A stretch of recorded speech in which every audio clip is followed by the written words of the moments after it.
Good evening, everyone. How are we all doing? Welcome back to Through Black and White Eyes for tonight's show.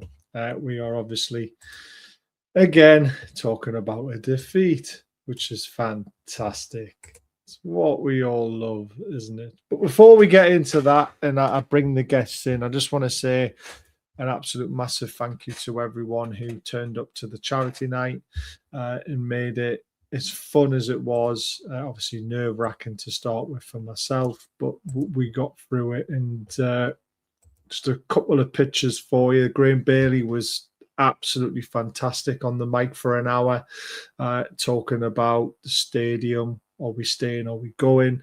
You know, the training facilities, talking about the summer and potential ingoings and outgoings, basically. So it was absolutely fantastic, and want to thank him again. And he says he'll come on another show, which is amazing. So we'll be doing something before the summer with Graham himself.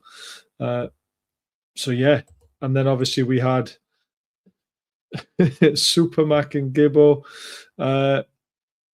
who were unbelievable as well. You know, still can't believe we pulled it off. And we raised about £500 each for each charity. So that's for Azir and Butterwick Hospice, both getting £500 each, which is absolutely incredible. I think this is my favourite picture of the night there that Dave took, who turned up to the event, because Gibbo, with his bottle of wine, drinking from a Stella pint glass, was just absolutely incredible. The stories these two told were absolutely fantastic and so funny. So thank you to everyone who made it such a special night. And yeah, just fully enjoyed it. I'll get to the comments at some point. I'll put them up on the screen because you haven't really got time to read them all out. But yesterday, obviously, I was at the game. There was my view. I was in the strawberry corner in the safe standing section. So I got to see a lot of what was going down in that corner, which is a few talking points of the game to go about. So to help me do that, I'll bring in Scott. How are we doing, Scott? Why is it doing this today? Evening. All okay? Yeah, fantastic, mate. Dan might not be available because he's dropping Martin off at the train station. So I will bring our special guest in, who's obviously going to be very buoyant. He needs to remember that we did beat them 4-1 down at their ground, and he wasn't very pleased that night. So you can't be too smug, can we now, Elton? Not at all. Not at all. Are you willing to do the 90 minutes this time, Elton? Pardon me? You willing to do the 90 minutes this time? Yes. Oh, man. Right. Wait, I mean, from the Newcastle point of view, we'll start off with the lineup, because obviously I saw the lineup and I thought, all right, then, okay. I thought Ramsey would play a left wing. I thought Joe Linton would be in the middle with Voltemada and Tonali. I knew Gordon would play the number 9. People saying they were surprised at that Joe Linton played on the left wing, have forgotten how well Joe Linton and Willock used to play together when they used to swap all the time from left mid to left wing. So they have all played in these positions before, but it didn't work, Elton, because the first 29 minutes of the game, we hardly got a kick. You guys were superb. You were on the front foot. There was no low block that I was expecting. You were up for the fight. And that first 29 minutes, I was like, oh, Jesus Christ, my head was in my hands. I thought, what the hell's going on? If we'd have had a centre forward who could hold up the ball properly, then we might have had the game won after half an hour. But we don't have that luxury. We have 2 players in Nadai and Kieran Dewsbury Hall, who I thought was terrific on the day, who can carry the ball and take us into dangerous areas.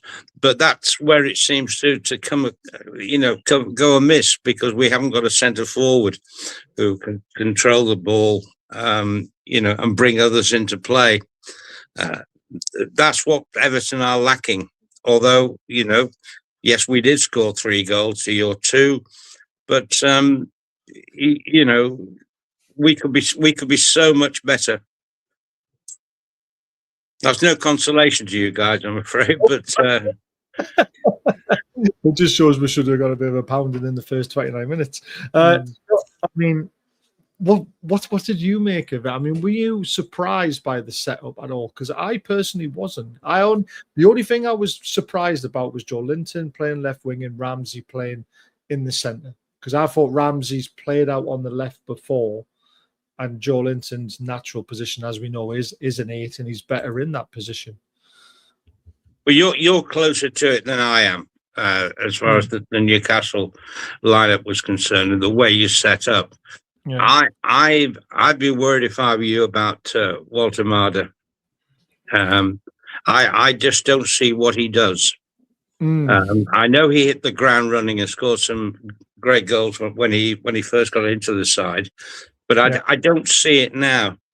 And I feel very sorry for you guys. I really do, because of the terrible situation you had with Isak. You sort of went and you bought Alanga, wasn't it? Wisa and Voltemade, because you were selling, or you thought you were selling Isak. Then was he going to go? Was he going to stay? And it seemed to me that you were panic buying. That's the way it looked from the outside, anyway. No, I get that. I'm not sure any of them have worked out, to be truthful. No, there's only Chow. I mean, Ramsey's starting to work out, I think, definitely. Oh, well, he's a good player. Yeah, Chow is definitely worked out. He's probably the shining light of the summer window. I was talking about you, if you like, your centre forwards. Your modern day Super Mac. Yeah. I would love a Super Mac back in our team, I can tell you that. But yeah, no, Voltemade scored 10. He's got 10 goals and assists this season. It's his first season from Germany. Yes, it started brightly, and then when Visser came back and he started alternating them, that's when things started going a little bit pear-shaped. So I don't know if it's because he hasn't got that run of games and he's in and out, and that was disrupting him. It's a tough one. I still think there's an excellent player in there. I just think he needs more time to adapt properly to the Premier League. Yeah. In that whole merry-go-round in the summer, the club that really came out with more credit marks than anything else will be Liverpool, because of Ekitike, who you wanted to sign. We did. Now, that would have been a good signing for you, because it's proven to be an excellent signing for Liverpool. Yeah. Well, exactly. Apart from the squad rotation and being involved in Europe as well as the Premier League, Liverpool don't actually need Isak. That's the stupid thing about it. Yeah. But I think they went for Ekitike when you went for Ekitike, because they thought they wouldn't get Isak. I mean, it was a pantomime. It really was. It was. Then this comment is definitely one of those ones that it's a hindsight comment, isn't it? Because let's face it, if we had signed Dominic Calvert-Lewin on a free and he was going to be our number 9, everyone would look and go, how can you go from Isak to Calvert-Lewin? And then you look at how he's kept himself fit at Leeds, he scored goals at Leeds. It's a hindsight one, but no one in the right minds at Newcastle would be happy if he was our number 9 for the season. He'd gone stale at Everton, no question about it. People say now, considering the 2 guys we've got up front, who you saw both of them at St James's, Beto and Barry. Whether it's Beto, Barry, Beto, we don't know. We don't really care. There's a great point from Leslie, and I think she's absolutely spot on. Voltemade was a buy for the future. Wissa was here for now, but because of his knee injury, it's forced Voltemade straight into the side and having to learn the system. That's faster than what Eddie Howe would want of him to do. So that's a very good point. And that's why I still think there's a player in Voltemade. I think Eddie Howe. I hope there is for your sakes, Yeah. But I just don't see it at all at the moment. Yeah. I've seen flashes. The problem is it's flashes. You need to see it over a consistent period of time, don't you, Scott? We do. I'll ask you about the 29 minutes. What were your feelings at that point? Because I was nervous, especially when they went 1-0 up. Yeah, I was nervous too. I thought we were going to come out with some intensity. I thought we were going to come out with some real penetration in the team, and we didn't. Gordon had a point to prove a little bit. Didn't really do it, but then none of them did. No. Ramsey starting to come into his own, and like you say, Big Nick. There's flashes of brilliance. He is one for the future. I think we've got to be patient with him. And I know that's difficult to say when you've played 69 million for him, but he is a one for the future. It's happened at all the clubs this year. Goicoechea took a while to settle in. Yeah. Sesko's now starting to settle in at Man United, and it's took him a long time to settle in. Yeah. Some settle in faster than others. I mean, Voldemort seemed to hit the ground running, and now he's hitting that period where he's like, everything was really amazing, and now defenders have figured him out. And now he's finding it a lot harder to nail down his place and to understand his role. A lot of confidence since that own goal. Yes, I think that's really hurt him. We've got to remember he's a young lad on this as well, so that's probably still playing in the back of his mind somewhere, which it shouldn't be now, but it might well be. We've just got to give him time. There's more senior players in there that aren't stepping up. It's been a rough season.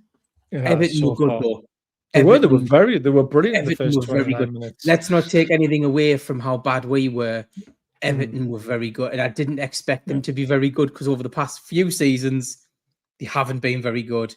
When we played them at their place, they were as bad as we were yesterday.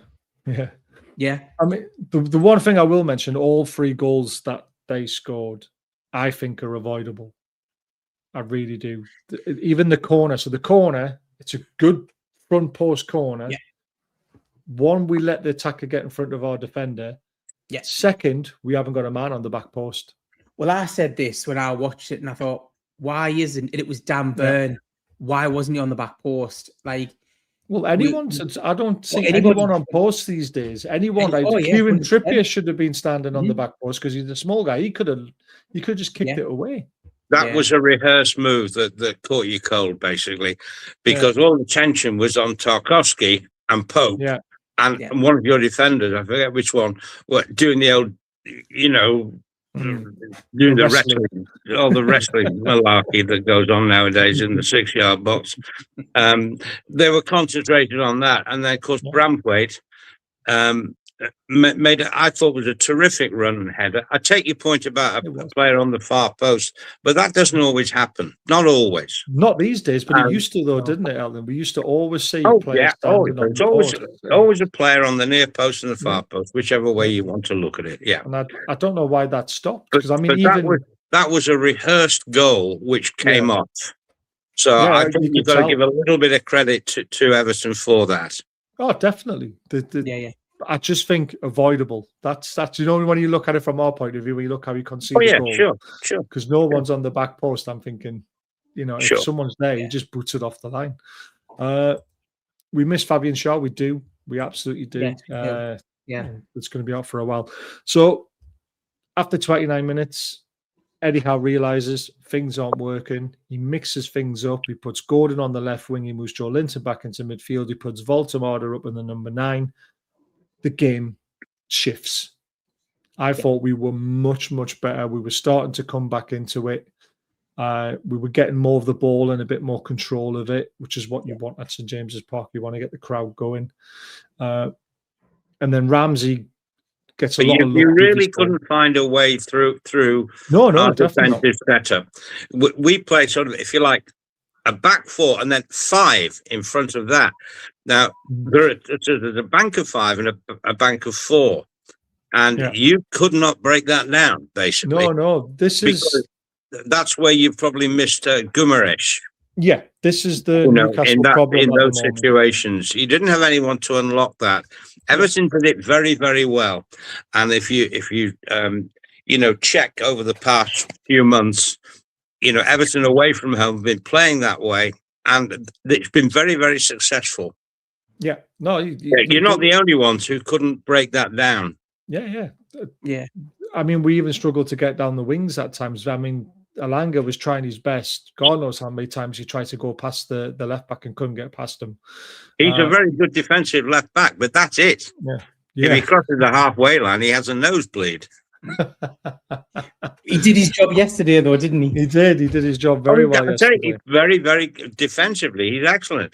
That's why Moisey dropped him for the previous home game against Man United, and then brought him back because our away system is almost foolproof at the moment. He's a very good away, though, aren't you, Elton? And at home, it's a bit shaky. I think, Scotty, I think I'm right in saying, since David Moyes took over in the summer, our away form, if there was a league table based on away form only, we will be second in the league. Yeah. So it just goes to show you that you shouldn't be sort of hanging your head in shame too much over losing at home to Everton. Nobody is. It's just if you have it, I'll show you something later on about our home form, and you'll understand why we're a little bit. I think it's frustration from us. Your home form and our home. Look at our home form. Our home form is. I think there's only Wolves who are worse. Yeah, ours is right. And we've got Burnley on Tuesday, which you would think, based on what happened at St James's Park, will be a shoo-in for us. Believe me, it's not. No, nothing is. But it took us literally 3 minutes after we make the changes. I don't know if we caught you cold because we made the changes and they hadn't got used to the setup. But I think our goal was literally probably our first shot on target in the whole game. That's how well Everton were playing and how bad our system was going. And it was actually a very good, slick, very fast move, which got Ramsey in. And he takes his chance. He hits one from a bit of distance. It takes a huge deflection. Pickford's dived. It's gone over the top of him into the middle of the goal. I think it's fair to say none of the 5 goals are what you would call picture goals, are they? No. I mean, let's face it, our third goal was scored by Barry's arse. We'll come to that later. Don't you worry. But I mean, Murphy's goal, I thought was a very good goal, to be fair, when we come to that one later on. But Ramsey, takes a huge deflection, hits the back of the net. We're thinking, yes, we're back in the game.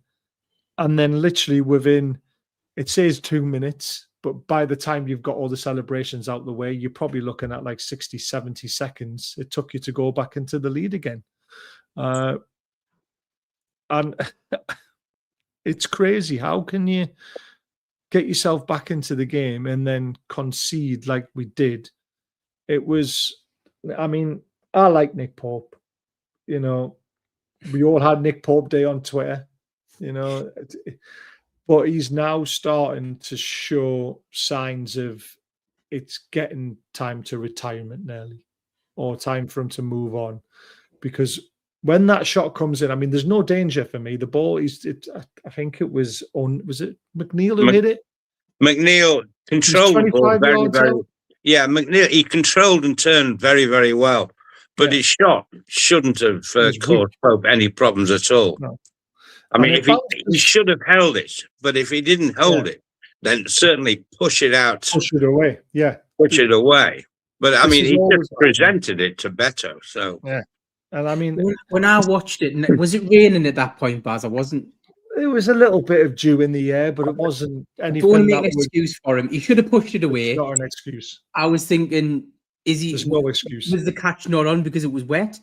I don't... It was literally, it's that fine rain that soaks you through kind of rain. It wasn't. He should have pushed it away. Yeah. If you feel there's a danger that you're gonna spill it, you push it away and you take the side thing. And the way how far the ball went back inside the area and away from him shows he didn't have soft hands. Yeah. He was tensing and the ball's just whacked off him and gone out into the middle of the goal. And then the ball's in the back of the net again. We're all thinking, for crying, we've just got ourselves back into the game. The crowd are back on your side.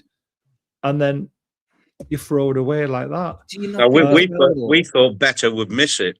Do you not think He as was well, though, definitely since not his missing shoulder that. injury at Man United, he doesn't seem to dive as well. I don't think he's as I confident. mean, there's a lot of people who have said that, but he was diving on his right side, wasn't it? His left side that he hurt, or was it his right? I can't remember. I just wonder if his confidence is shot a bit with that. I don't know. You're right, though. I think he is on the decline. The problem we've got is We're both on the Ramsdale decline. is due. He has mistakes as well, and he hasn't exactly put down a marker to say. No. So it's half time. We come back out, and then Ramsey gets substituted straight away, and we're all thinking, "What the hell's going on here?" Because obviously we don't know what's going on. We haven't got the benefit of the signal's crap in St James's Park. So you can't go online and find out what's going on. Turns out he was feeling a bit of nausea and he was thrown up on the pitch. So you have to, the Menix basically said straight away, "You're coming off, lad." And Willett comes on. And for me, Ramsey, along with Lewis Hall and Tonali, were the three bright sparks of a very poor first half for Newcastle. And Ramsey was a huge miss in the second half. I thought Willett did okay, but compared to Ramsey, complete different story. Before we get to the other goals, there's a little period of play in the first half and then also in the second half that caught a lot of attention from the crowd, which really drove me nuts. Now Gordon's getting pelters again, right? He's saying he didn't do this. He bottled this challenge. He didn't put his body on the line. Can you remember in the first half down in the right-hand corner, Gordon put one of the Everton players into touch and got the crowd really up? Yeah. And I mean, it was a brilliant tackle. And it was one of those ones that was made for him just to slide in, take the player out, take the ball at the same time. That's the kind of challenge you want to get the crowd going, right? So, reverse into the second half. Gordon's the one pelting down the wing. He's knocked the ball in front of him, and Tarkowski's charging like a train towards him, right? Gordon is playing a game of chicken, right? Yeah. Everyone knows what Gordon did to the Everton player in the first half. Gordon's expecting Tarkowski to go, my fucking turn, lad. I'm putting you in the stand with the ball. Yeah. But Tarkowski was so clever. He stopped his run and he slowed right down so quick. And Gordon went, he's coming for me. I'm not going to go near that ball and I'm just going to win an easy throw-in. But Tarkowski dummied him and it went out for a goal kick. And it was fantastic defending. And everyone around me is going, he's balled it, he's done this, he's done that. And I'm like, hold on a minute. Just think about the context of the game and where they were. Tarkowski would have loved to have left the number in on Gordon at that point, wouldn't he, Elton, after what he did to the Everton player in the first half? Tarkowski is very, very good at the physical stuff. Very good indeed. Yeah. That's why, just very briefly going back to the first goal, you're right, because we more often than not aim for Tarkowski for the corner kicks. We do, and I think for the first goal, you were far too concerned with what he was doing, where he was going, what he was going to do, and also to try and bully him. Now that is very, very difficult to do. You're not bullying. No, you don't. No. I mean, he's a slightly shorter version of Dan Burn, if you like. Yeah. He's very, very tough. Very, very tough. Not having his best season, believe it or not. But I just thought that was very clever, knowing that Gordon had put the Everton player into touch, and in this very similar situation, Gordon would be expecting to be hit by Tarkowski, and Tarkowski went, "Nah, I'm just going to let you run it out for a goal kick and make it look like you're a fool." And that's what he did. And everyone around me and I was just like that. I just turned the guy and said, that was brilliant defending. He's very clever. He's very clever. In those situations, he's very, very clever. Yeah. There was another one as well that the guy was screaming behind me, which really got me going as well. You guys had been fouled. The referee played an advantage for 2 seconds, and there was no advantage, so he pulled the free kick back. And then the guy was shouting behind me, "You can't do that. You played on. You can't pull it back." I was just like, oh my God, did they not know the rules? I'm thinking, it's been 2 seconds. So literally the ball moved 4 yards. There's no advantage. So of course he's going to bring the free kick back. I was just like, right, again, we make more substitutions. Barnes comes on. I thought Barnes made a difference. But again, there was a lot of tutty-footing around. And there was one big chance for Barnes that really frustrated me when the ball was pinging around everywhere in the box. Pickford was down. The ball came back to Barnes, and he tried to float one in the far top corner, and it flew over the bar by about 3 yards. And I'm thinking, mate, just put your foot through it. Smash it towards goal. If it doesn't go in because a defender blocks it, fair enough, but it could bounce off anyone and go anywhere, and it could have been the equaliser at that point. And it was getting a bit frustrating watching Barnes in Hall and Joelinton tippy-tapping the ball around and not really putting the ball in. But it finally happened for us because we played a lovely little move. We got Joelinton in to the bar line. And now I was very lucky because it was right in my corner. So I watched the whole thing. And when he got the ball, I looked in the box and I was like, there's no pullback here. So what are you going to do? And he saw Murphy just outside the box and just dinked a lovely ball to him. And that volley was sweet as a nut, wasn't it, Scott? That flew in the corner. I mean, he couldn't have hit it any better, could he? Really? Yeah. It is what it is. Do you know what I mean? We just got caught off again. Yeah. But it was a great goal from Murphy. I mean, that's why I said obviously there was one other goal that was actually very good. It was a great volley, flew into the bottom corner. And then, again, I literally shouted, do not throw this away. And then within 70 seconds, again, we're up the other end of the pitch and we've conceded. I think that's the first time ever in Premier League history that a team has scored straight from the kickoff twice in a row in the same game. Is that right? I didn't know I think so. Yeah, there's a lot of people think it's I've never got to happened say, I thought for what turned out to be the winning goal, I thought Dewsbury Hall did ever so well. Yeah, well, he's such a good player. We're so lucky to have got him for what I consider to be a bargain. Yeah, definitely. I blame Gordon personally. This is why he's getting pelters, but it's a lack of instinct in game management for me because he gets the ball in midfield. He tries to be too clever. You guys swarm on him. There was about 3 of you around him, nick the ball off him, and then break so fast. When you're at home against Everton, you can't afford to take anything lightly because there will be 1, 2, as you say that, maybe even 3 converging on you. They do it very, very well. David Moyes has got them so well drilled away from home. Yeah. And it's fair play to you because, I mean, you didn't let your heads go down. Last 10 minutes, you're thinking there's going to be an onslaught from us. You just went, boom, straight back into it. Nothing wrong with the spirit in the side at all. No, you sniffed it, and it was a good pullback. It was a good cross, but I mean, was it Dan Burn and Barry fighting each other? Or was it Chow? I can't remember, but he ends up somehow. It was, but it would have been a penalty had it not gone in off Barry's. Yeah. I mean, they were wrestling each other, weren't they? And he somehow manages to get it on target. Still, I don't know how it goes in, but it does off his arse. And then that was it. I felt dejected.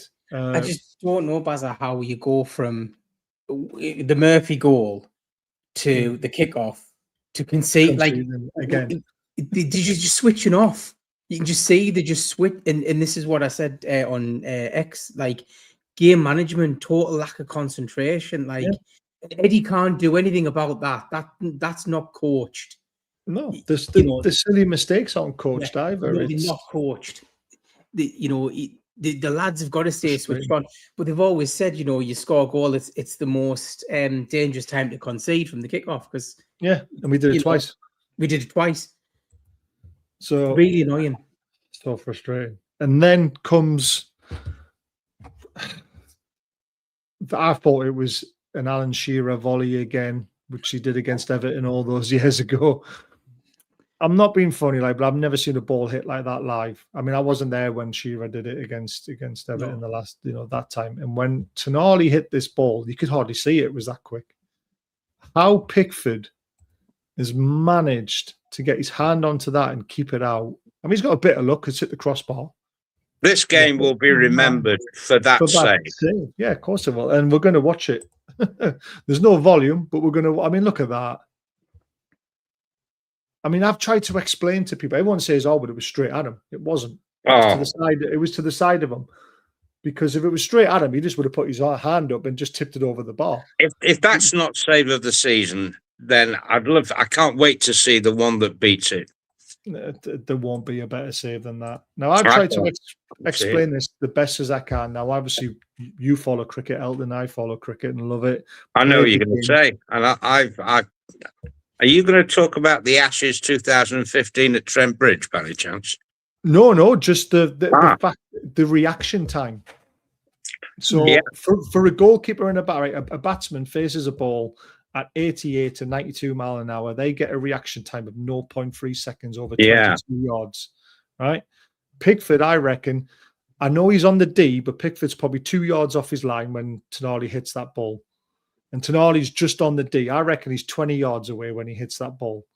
I reckon he's got the same reaction time as or maybe less reaction time than what a batsman has facing an 88, 92 mile an hour ball. Can I just explain my reference to cricket there? Yeah, of course you can. It was an Ashes in the Ashes series 2015 at Trent Bridge. Stuart Broad is bowling to the Australian wicketkeeper. I can't remember his name, Vogues or something like that. And Ben Stokes took a most incredible catch. Really good. Yeah.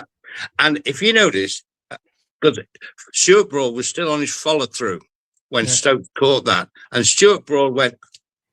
Yeah, because it was behind him when he caught it.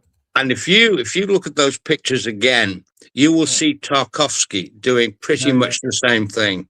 He did. And that's the point I was going to make, that only professionals, only those who played the game, or even those who were actually on the ground at the time, will probably appreciate just how magnificent that was. Yeah, it was. It was, like I say, I still don't know how he did it. And Moy says the biggest credit I could give the save was that Tonali's volley was textbook. He couldn't have hit it any better. He couldn't. Wonder save to keep it out. It was perfect. What Tonali did was perfect, and therefore you've got to say what Pickford did was 11 out of 10, wasn't it? Yeah, it was remarkable. It just had to be the greasy head. It just had to be. I'd love to know the speed of Tonali's shot. Yes. Yeah, exactly. I don't know whether that's accessible or not. I really don't know. But like you said, the reaction time, like that catch I was talking about from Stokes, the reaction time is subliminal. Yeah, it's like 0.3. It's almost like 0, isn't it? You've just got no time to weigh it up. It's just instinct. Pure instinct to get his hand there. And I reckon that was travelling faster than a cricket ball. No. I don't know, mate, because he hit that as sweet as a nut. A cricket ball can go from 88 to 92 miles per hour. I can't see a football. I think he hit that. It would be close. It would start off from his foot being really. Well, Stuart Broad would have bowled that ball at round about 87 miles per hour. Yeah, but once it's taken the nick off the batsman, it's then travelling even faster. Yeah. So let's say when Stokes caught that catch, the ball was probably travelling in excess of 90 miles per hour. Yeah, easily. I think that's a pretty fair assessment. Because I bet you it's bloody close. Oh, Sky will put it up there about the reaction time and stuff like that. It'll definitely be between. Oh, eventually, it will be measured in terms of miles per hour. I'm sure it will. Oh, it definitely will. And it was some hit, and it was just when it hit the crossbar, I was just like, "That's it. There's no way we're getting a goal." Oh no, not at that stage. That was game over. It was that was it, and all credit to Everton, like we said, for battling the way you did it. There's no complaints from me. All it was, just to take nothing away from Newcastle at all. Yeah. Everton were ultra professional on the day. That they're absolutely superb professional performance. Not inspiring to watch, I'll grant you, but it's a case of doing what is necessary to get 3 points, and hopefully, in our case, qualify for the Conference League. Let's say the European Conference League. Yeah. That will be, that will be a real feather in our cap if we manage that. Apparently, the fastest ever shot was 131 miles an hour. Really? I would love to know who that was. Was that when it just left the foot? By the time it hits the goal, it obviously slows down because of the size of the ball. And if you watch them take a penalty can come at you at ridiculous speed. You don't realise how the quick. fastest penalty was registered at about 101 mile an hour.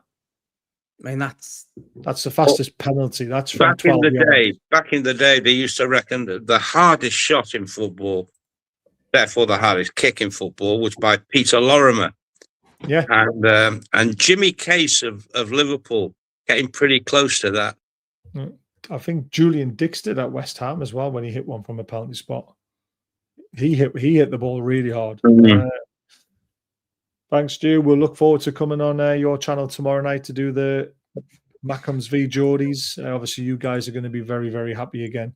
He can't volley you a pen. To be fair, he can hit a volley harder. To be fair, but you think about the Alan Shearer one. I'm sure that was only registered at like 75, 80 odd mile an hour by the time it hit the back of the net because of the size of the ball, the velocity, the way that it slows down in the air. And the cricket ball is a lot harder and smaller, so it doesn't slow us down as quick. I don't think Tonali's shot was going close to 90 miles an hour. I'm saying that's what the cricket ball would have travelled. Yeah. The speed that the cricket ball would have travelled at before Stokes caught it, which is tremendous when you think about it. Yeah, exactly. So I would have, I don't know. I'm just pure guessing. I would say Tonali's was 75, something like that. Yeah, I'd say 75, 80. Which is still quick. Think about how fast the car goes. I'm not taking anything. I'm not taking anything away from Pickford's save at all. Far from it. It was lightning. I mean, I can't. He's a Mackham through and through, but it's a hell of a save, and that's why he's England's number one. Yeah. And he's England's number one now for the World Cup. Oh, he always was anyway. Yeah. Jules says, hi all from Newcastle. Dan and Dave are out. Just had a meal now and out for drinks. Want to say how lovely it was to meet many of you on Friday. Baz, you did a good job. Thank you. Scott, good to meet you as well. It was good to see you. To meet you too, Jules. Really enjoyed that night. It was good fun. Right. These are the stats from the game. This is what I don't get, why there's so much upheaval about the whole thing, because we still had 16 efforts on goal. We still had 6 on target. We were just wasteful with our situations. We had much more possession, but again, Everton controlled where we had the possession at times, the way we were passing the ball sideways quite a lot, which was very, very frustrating.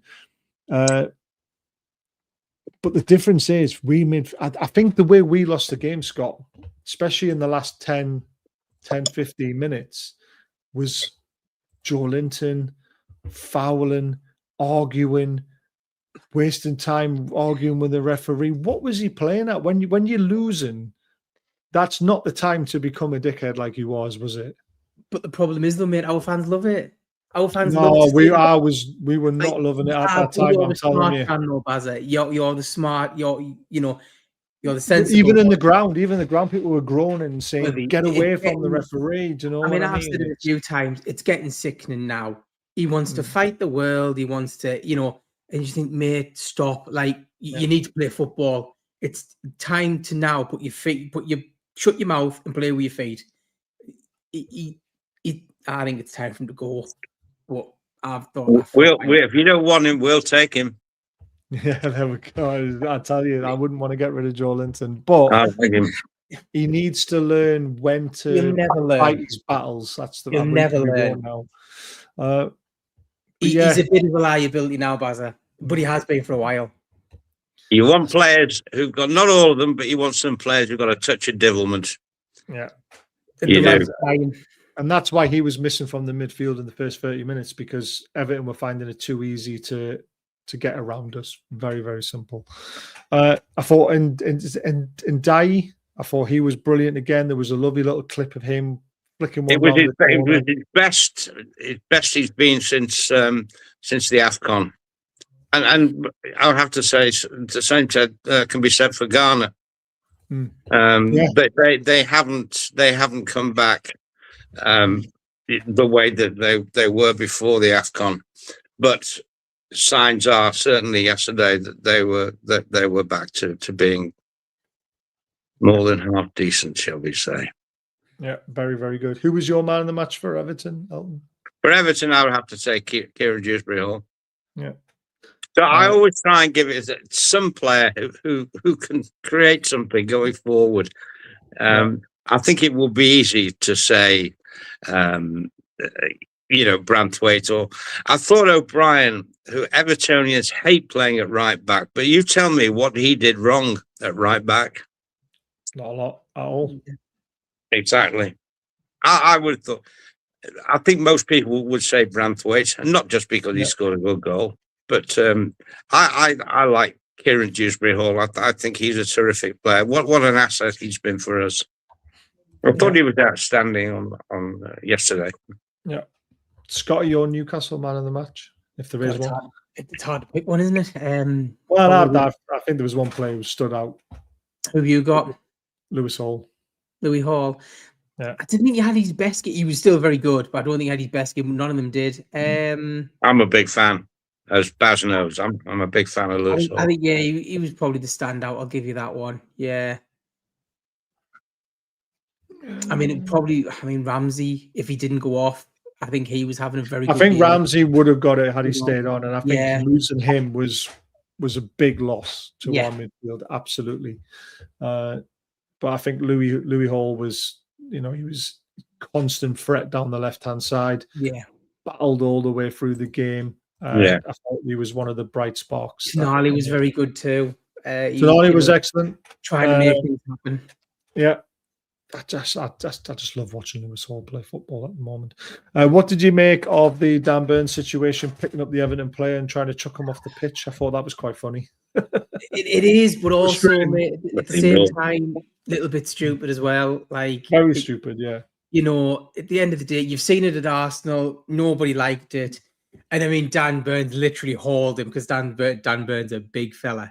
He's hauled him off. Do you know what he deadlifted? The thing is, though, the one thing that really drives me nuts is that if we were in the same position as Everton, away from home, winning by a small margin, we would do the same thing. And also, you don't know for certain whether that player is seriously injured, as in the case at Arsenal. That's the big issue for me. You're potentially putting somebody's career at risk. Yeah. And you just don't know. If a Sunderland player had done that to Dan Burn with his punctured lung, what could have happened? Yeah, exactly. It's such a bad. We don't want to see it in football at all. No. But we don't want to see play acting either. We don't want to, and all that sort of stuff. But 100%, there's something needs to. It's a very, very, very much a grey area. That as you say, Baz, you don't want to see play acting, people pretending they're injured when they're not, just to waste a bit of time. But on the other hand, you don't want a player sort of being jerked out of a position they've got into to maybe ease a serious injury.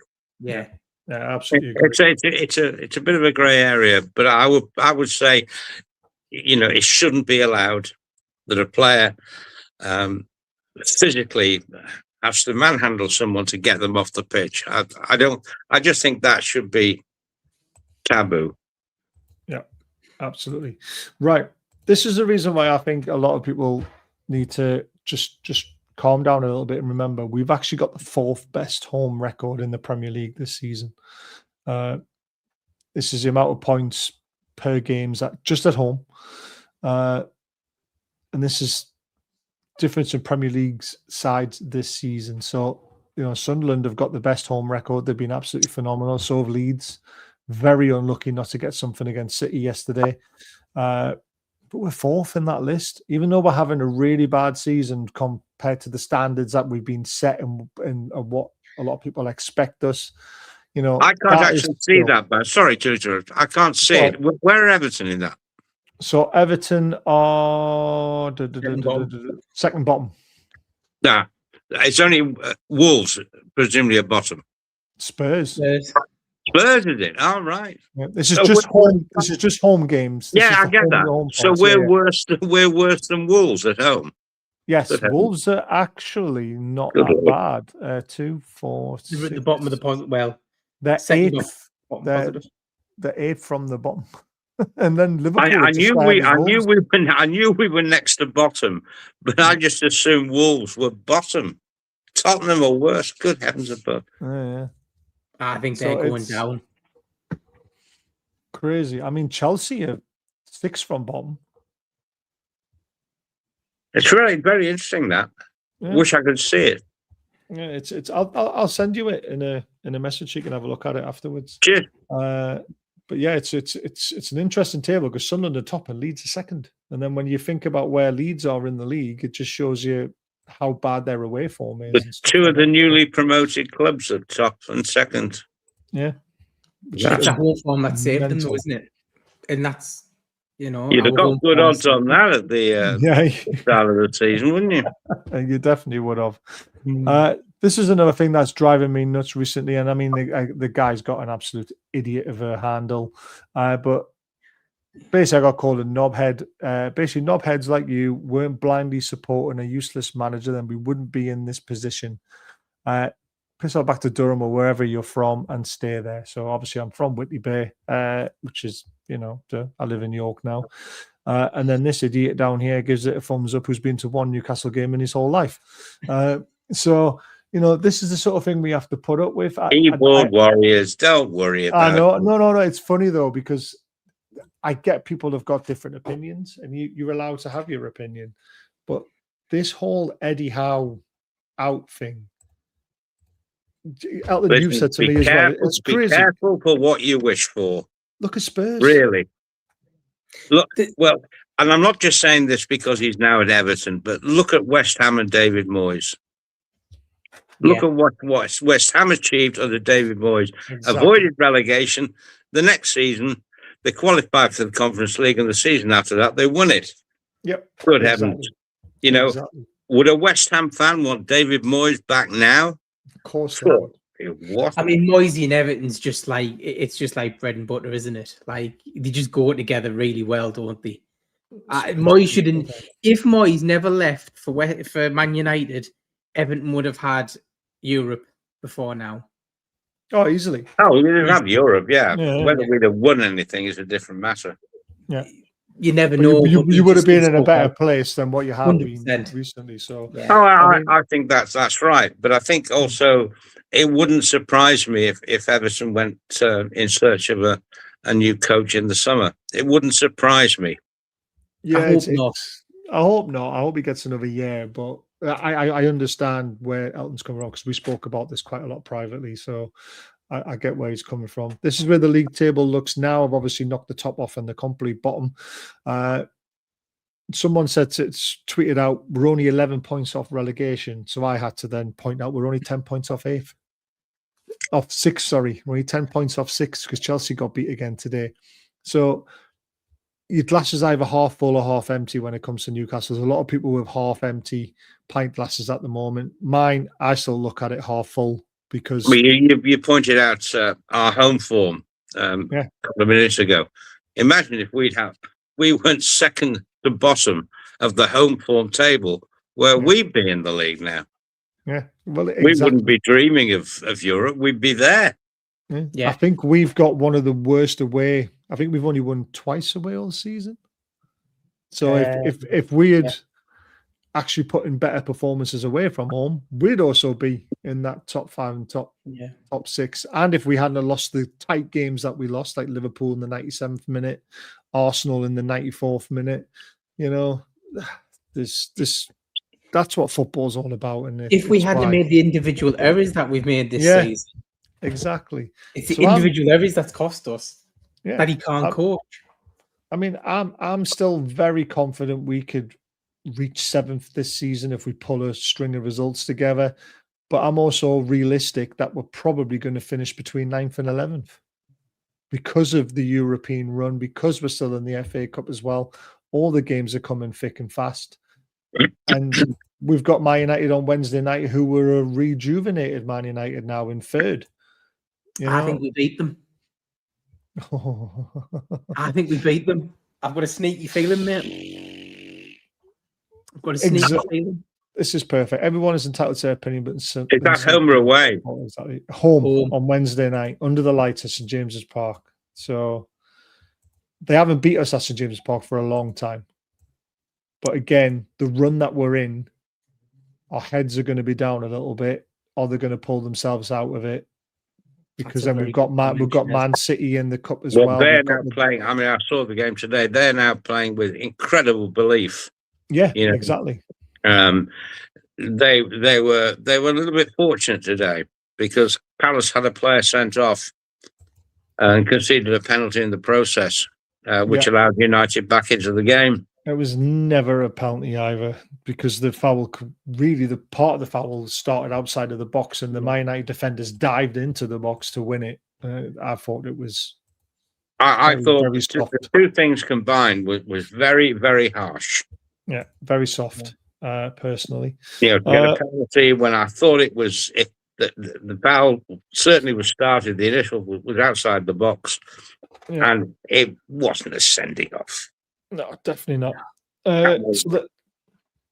Apparently there's been some news about updates on some new rules for next season. I want to get your thoughts on this, but I'll start with Scott.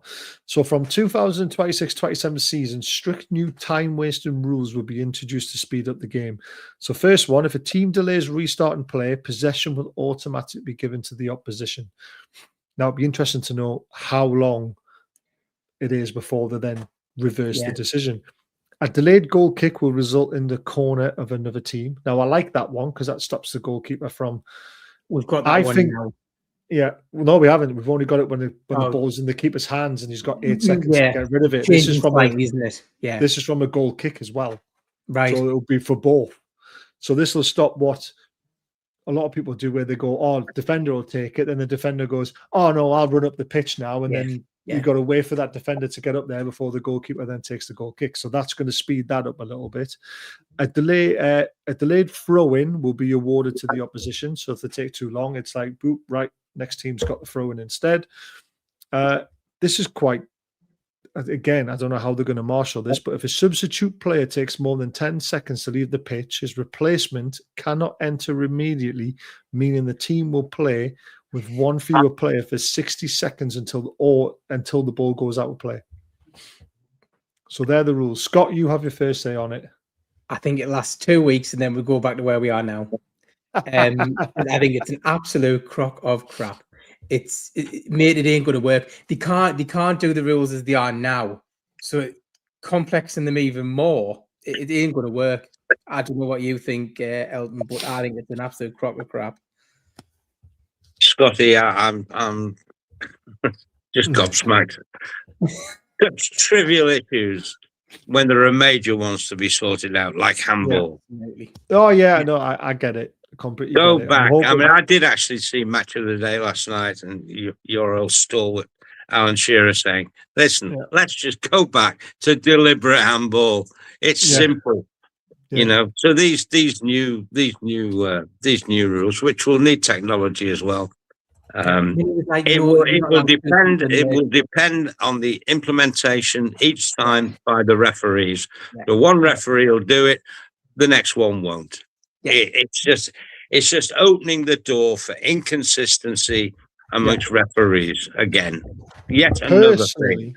Personally, if they have a timekeeper on the side, so the referee doesn't do it, it's the timekeeper. He has a stopwatch, starts it, stops it, tells the referee, free kick. That's the only thing I can think would help it to work, but I don't think that'll happen though.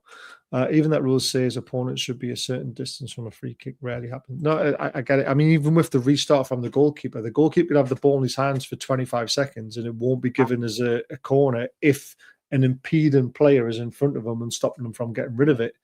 It's 8 clear seconds from when he's got a chance to kick the ball and all this. So like I say, it's always open to interpretation. It's always open to potential bending of the rules and things like that. So, but I thought I'd share that one with you and get your thoughts on it. And congratulations to Lewis Miley, who's won the North East Footballer Writers Association Young Men's Player of the Year award. Fully deserved. He was fantastic until he got injured, unfortunately. And I just want to end the show on a positive note for myself. It's 8 seconds, I think, from the goalkeeper, mate. I can't quite remember. If anyone knows me, I love a game of darts. So last night we all went to the new Stack Bar and we played a game of darts, and I thrashed everyone. So we were playing. It's like a half your score if you miss the target. 332 points. I only missed the target once. Baz the new. Yeah, I finished on the ball. Absolutely outstanding. And then I finished top of the table with 22 points. Jules finished with 9 points, but she never threw a dart because Dave threw all of hers. So just a little bit of a personal dig to everybody else who was there last night. I whopped their asses. But yeah, I do like a bit of darts. The new littler, I'm not that good. I'm all right. Anyway, thank you, Elton, for coming. I really appreciate your time, as always, and your insights on football. Scott, I volunteered for this one. I wonder why you did. Do you know what it is? As soon as I opened Twitter and I saw the message from you, I went, all right, here we go. But don't blame you, especially after the pounding. Well, don't forget what happened to the Hill Dickinson between the two sides. I had to sit through an hour of you and Dan. Yeah. Dan gave me some stick. And you deserve to give it back when you win is you know, when you put in a performance like you did. Scott, it was an absolute pleasure meeting you on Friday night. Absolute pleasure too, mate. It was fantastic. Really good night. Everything. Yeah, glad we all enjoyed it. And like I say, we made £500 for Azure, £500 for Butterwick Hospice. Yeah. All that'll be donated in the next couple of days. I'm just waiting for all the money to be transferred into the bank account from the ticket site and stuff like that. And then we move on to August, where we'll probably do our last charity football match. That'll be hopefully between Newcastle v Sunderland with the guys from the channel tomorrow night. And that will be in aid of the Bradley Laurie Foundation and for Newcastle Benfield's Feed the Children. They do a breakfast morning for the kids to feed them completely for free. Monday to Friday, school after clubs and all this sort of stuff. They do it. It's absolutely amazing. I've interviewed Craig, the chairman. I'm going to upload that tomorrow so you can see the work that they do and hear from him. So please get involved. If anyone can donate time to Newcastle Benfield Football Club and Walker, that would be amazing. Go over to Macam Cabby's channel because we'll be there tomorrow night to talk about obviously, you know, the rivalry and all that sort of stuff. We are getting close to Derby Day, so let's hopefully stick one up on them.